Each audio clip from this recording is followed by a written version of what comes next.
Bonjour chers amis, c'est avec joie que nous nous retrouvons pour vivre un culte ensemble et c'est un plaisir de partager avec vous la parole, de partager avec vous ces moments et de pouvoir ensemble venir et s'approcher de Dieu. Et le principal, je crois que c'est aussi le louer et lui exprimer notre reconnaissance et je vous invite pour cela à prier. Seigneur notre Dieu, c'est vrai, nous sommes là devant toi dans la reconnaissance, parce que nous savons que tu es présent, Seigneur. Tu es le Dieu qui nous accompagne, Seigneur, et qui partage toutes choses avec nous. Et c'est à toi vraiment que nous voulons donner en ces instants toute la louange, l'adoration et la reconnaissance de nos cœurs. Seigneur, merci pour ces temps que nous permet de vivre et ce moment qui va nous permettre de partager ta parole, Seigneur, que vraiment cela soit dirigé par ton esprit, par ton action, et que nous puissions les uns les autres être réceptifs à ce que tu veux nous apprendre encore aujourd'hui, Seigneur, car tu es là comme un guide qui veut nous accompagner. Nous voulons te dire merci. Merci pour ton amour, merci pour ta présence, et que ton nom soit loué, soit béni. C'est au bon nom de Jésus que nous te prions. Amen. Voilà, je vous propose d'avoir une lecture biblique dans l'évangile de Marc au chapitre 1. Marc, chapitre 1, nous lirons ensemble les versets 16 à 20. Comme il passait le long de la mer de Galilée, Jésus vit Simon et André, frères de Simon, qui jetaient un filet dans la mer, car ils étaient pêcheurs. Jésus leur dit, « Suivez-moi, et je vous ferai pêcheurs d'hommes. » Aussitôt, ils laissèrent leur filet et le suivirent. Étant allés un peu plus loin, Jésus vit Jacques, fils de Zébédée, et Jean son frère, qui eux aussi étaient dans une barque et réparaient les filets. Aussitôt, il les appela, et laissant leur filet, et leur père, Zébédée, dans la barque avec les ouvriers, ils le suivirent. Quelle parole interpellante que ces paroles de cet appel de Jésus à ces hommes qui sont là, en train de travailler, à leur boulot, comme on dirait, et pourtant, Jésus les appelle, et aussitôt, ils le suivent. Que Dieu bénisse sa parole. J'aimerais qu'on puisse aussi partager un cantique, le cantique 94, dans l'unisson. Il me conduit, quel grand bonheur. Je goûte le repos du cœur. Partout son doux regard me suit, et par la main, il me conduit. Il me conduit, c'est pour lui seul que je veux vivre. En vrai disciple, je veux suivre le bon berger qui me conduit. Écoutons ou chantons ce chant là où nous sommes en ces instants. Me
Dans la lecture biblique que nous avons faite dans l'évangile de Marc, nous découvrons l'appel que Jésus a adressé à 4 disciples, Simon-Pierre et son frère André, puis Jacques et son frère Jean. À tous les 4, Jésus adresse cette parole, « Suis-moi ». Ils étaient sur leur lieu de travail, dans un milieu qu'ils connaissaient bien, leur bateau de pêche. C'était, tout compte fait, un jour comme les autres, jusqu'au moment où un homme est venu et leur a adressé ces mots pourtant simples, « Suivez-moi ». Avec ces paroles, leur vie, leur histoire a changé de façon inattendue, radicale. Lorsque Jésus a appelé ces hommes à le suivre, cela signifiait qu'il les appelait aussi à partir, à laisser derrière eux leur travail, leur famille, leur quotidien, tout ce qui leur était familier. La Bible ne nous dit pas si ces hommes ont posé des questions sur la signification de cet appel. Elle ne nous dit pas non plus comment les familles ont réagi au départ de ces hommes. Jésus les a appelés à le suivre et ils ont laissé derrière eux leur bateau pour l'accompagner. Certains diront peut-être que c'est une folie. Par la Bible, nous savons ce qu'il s'est passé par la suite. Mais si Pierre et les autres disciples, ni Pierre, ni les autres disciples, ni leur famille ne le savaient au moment où ils ont pris la décision d'accepter l'appel de Jésus. Certainement que tant pour les disciples que pour leur famille, de nombreuses questions se sont posées. Quel serait leur avenir? Comment les familles allaient-elles s'en sortir sans leur aide pour le travail de la pêche? Qui pourvoirait aux besoins financiers s'ils n'étaient plus là pour pêcher et vendre les poissons? Combien de temps cela allait-il durer? Ce qui est extraordinaire, c'est que toutes ces questions, qui pourraient nous paraître légitimes, ne semblent pas les avoir arrêtées. Jésus les a appelés, ils ont répondu et ils ont suivi. Dire oui à Jésus semblait être la bonne réponse. Ils ont donc suivi Jésus, sans savoir où cela les conduirait. Et ils ont commencé une nouvelle vie. Lorsque Dieu m'a appelé à devenir officière de l'armée du salut, son appel a été clair.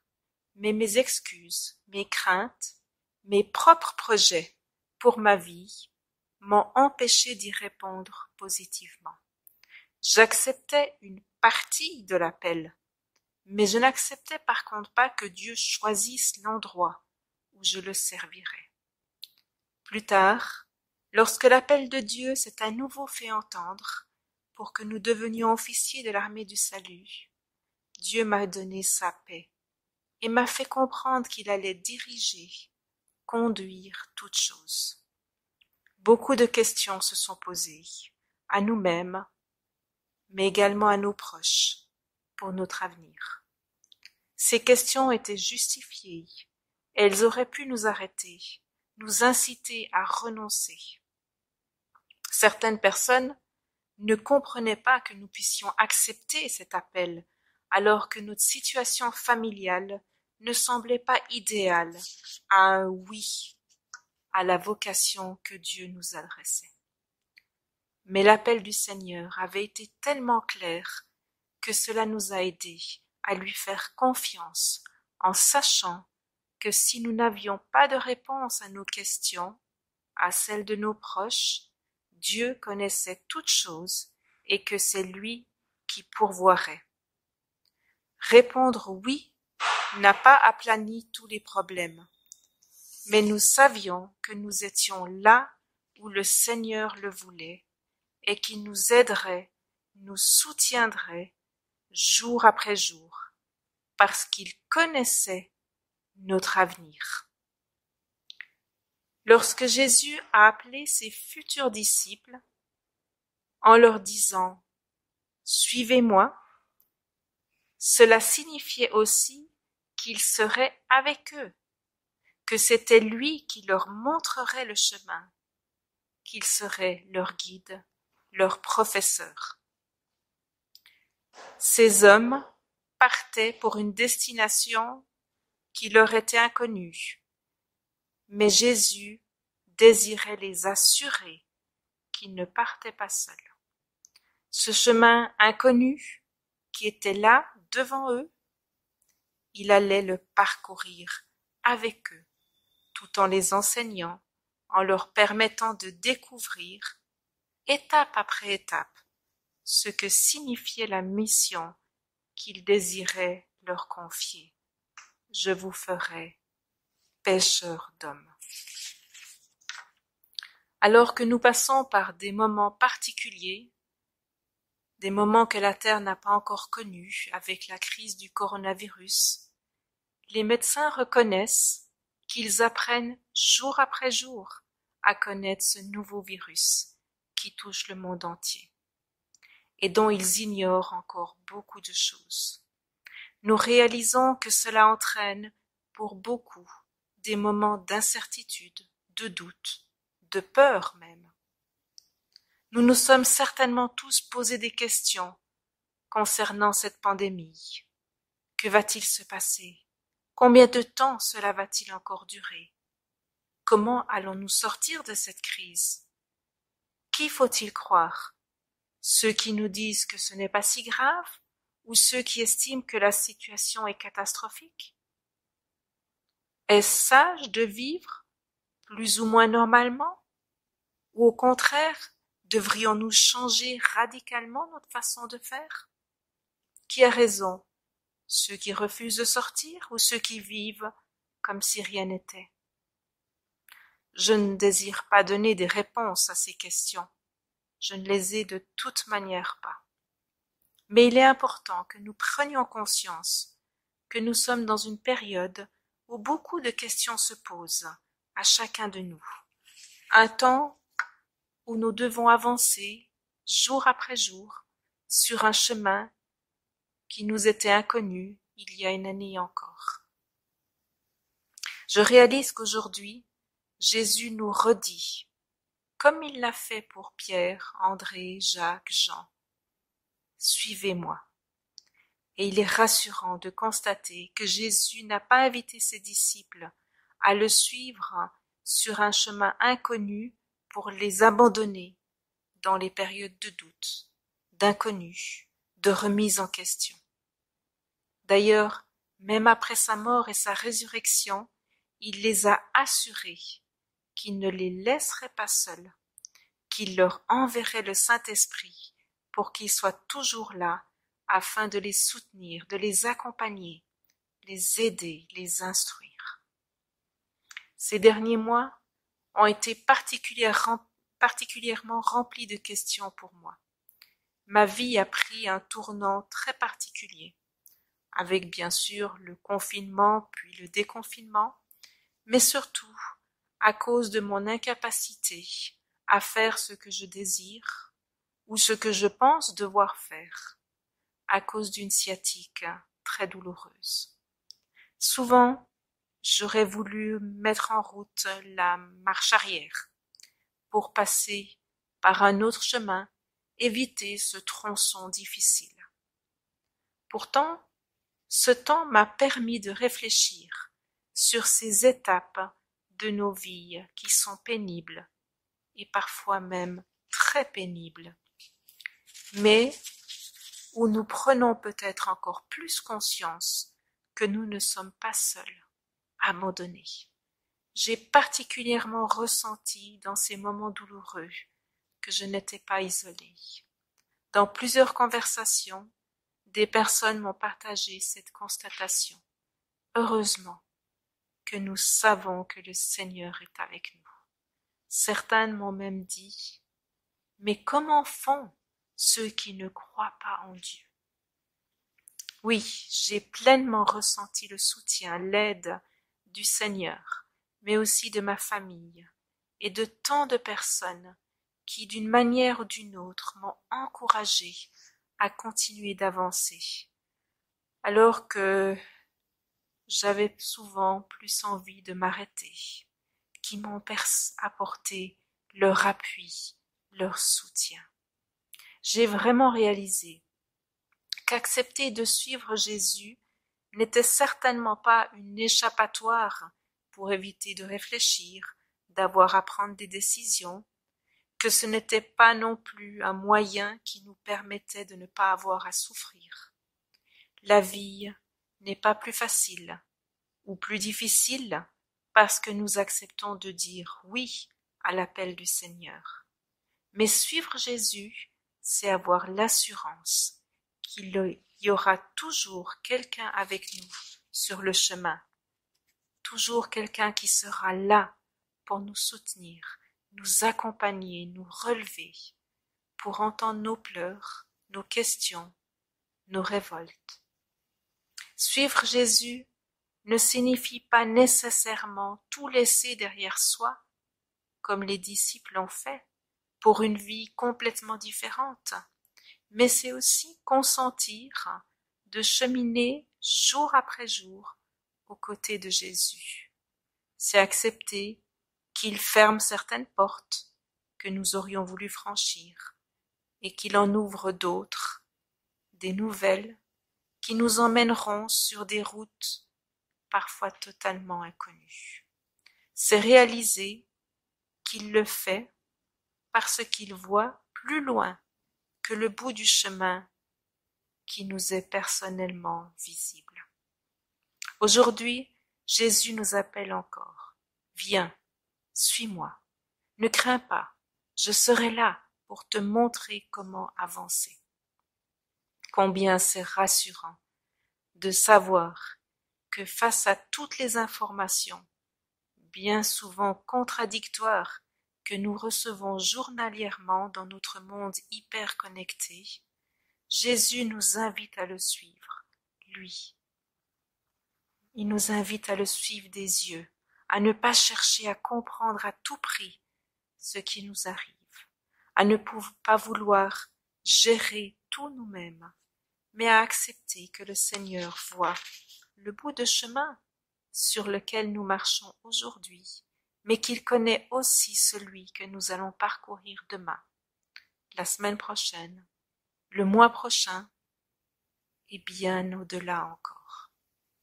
Son appel, viens, suis-moi, ne nous est pas adressé une fois dans notre vie lorsque nous le rencontrons et l'acceptons comme sauveur.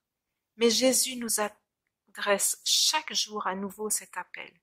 Viens, suis-moi aujourd'hui, fais-moi confiance. Jour après jour, nous devons choisir de savoir si nous allons lui répondre oui. Même si notre réponse change tout ce que nous avons pu prévoir, connaître jusque-là. Même si nous ne savons pas vraiment où il veut nous emmener. Même si nous ne comprenons pas le chemin sur lequel il nous fait passer. Dire oui, c'est accepter de ne pas enclencher la marche arrière pour choisir nous-mêmes. Alors aujourd'hui, allons-nous répondre oui à son offre de cheminer avec nous jour après jour? Je vous invite à écouter une prière chantée, tirée de notre cantique essentiel. Cette prière qui nous dit « Est-ce toi, ô Jésus, toi qui m'interpelles? Oui, c'est toi, Jésus, toi qui m'appelles. Je sais, tout seul, je ne peux rien, mais ta puissance me soutient. » Que ça puisse être notre prière, alors que jour après jour, nous répondons oui au Seigneur. Amen.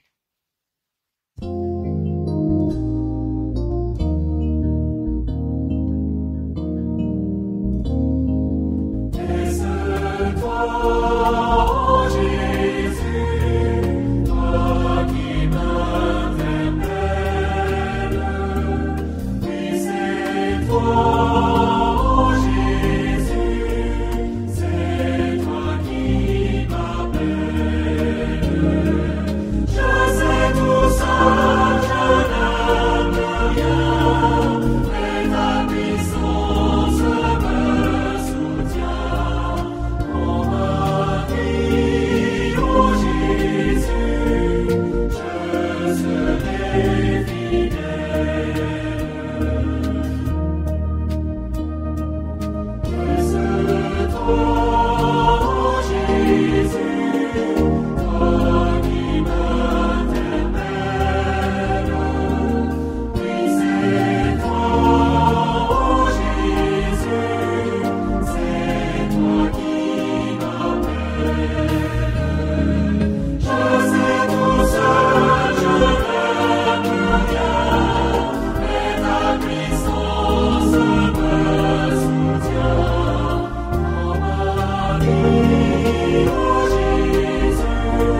voilà, on veut remercier la Major qui a eu à cœur de partager ces moments avec nous, cette réflexion.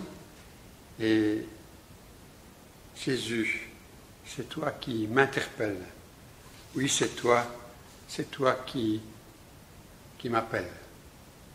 Ces paroles s'adressent à chacun de nous.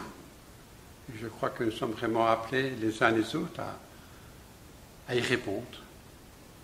Mais à y répondre dans la confiance qu'il est le bon berger qui nous conduit, le bon berger qui nous aime.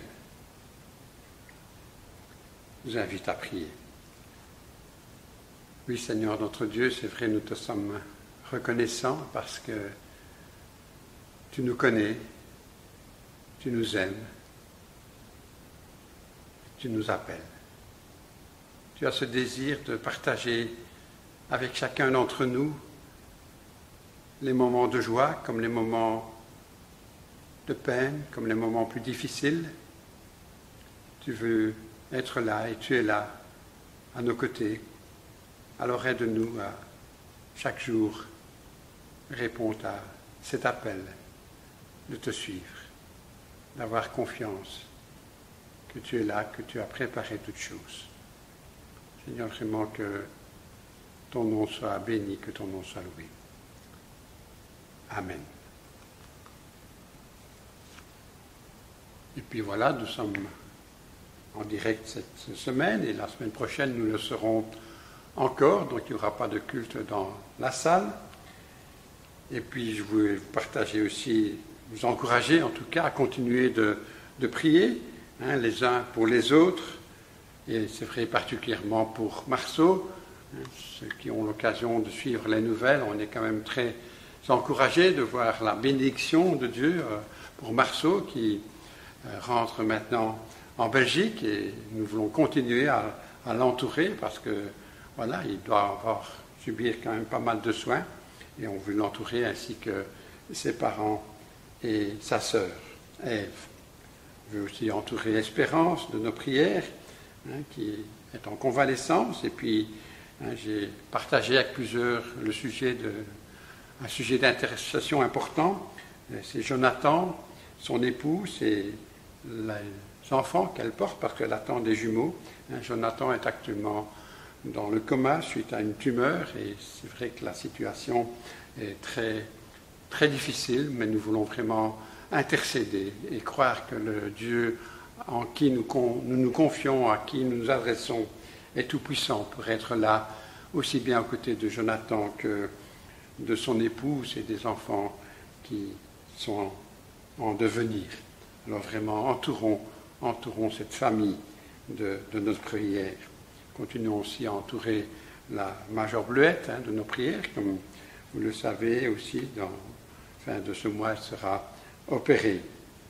Merci en tout cas pour chacun, pour votre soutien, et puis aussi pour votre soutien au travers des offrandes. Vous savez que là aussi, il y a ces besoins, la vie continue, et on ne veut pas se laisser arrêter par ce petit microbe, mais voilà, il y a aussi les dépenses qui sont là, et donc nous sommes encouragés par le soutien de plusieurs déjà, et nous voulons continuer à vous demander de persévérer dans ce soutien. Merci beaucoup. Je vous invite à la bénédiction. Seigneur notre Dieu, nous te disons merci. Merci pour ta présence. Merci Seigneur pour ta parole. Merci Seigneur parce que tu es là avec chacun de nous et nous pouvons te remettre cette semaine entre tes mains, dans la confiance que tu nous accompagnes, que tu nous gardes les uns les autres dans tes bras d'amour. Et je te prie vraiment que ta grâce, que ta bénédiction, que ta paix, que ta joie reste et demeure avec chacun, au nom de Jésus. Amen. Amen et une bonne journée à chacun. Soyez bénis.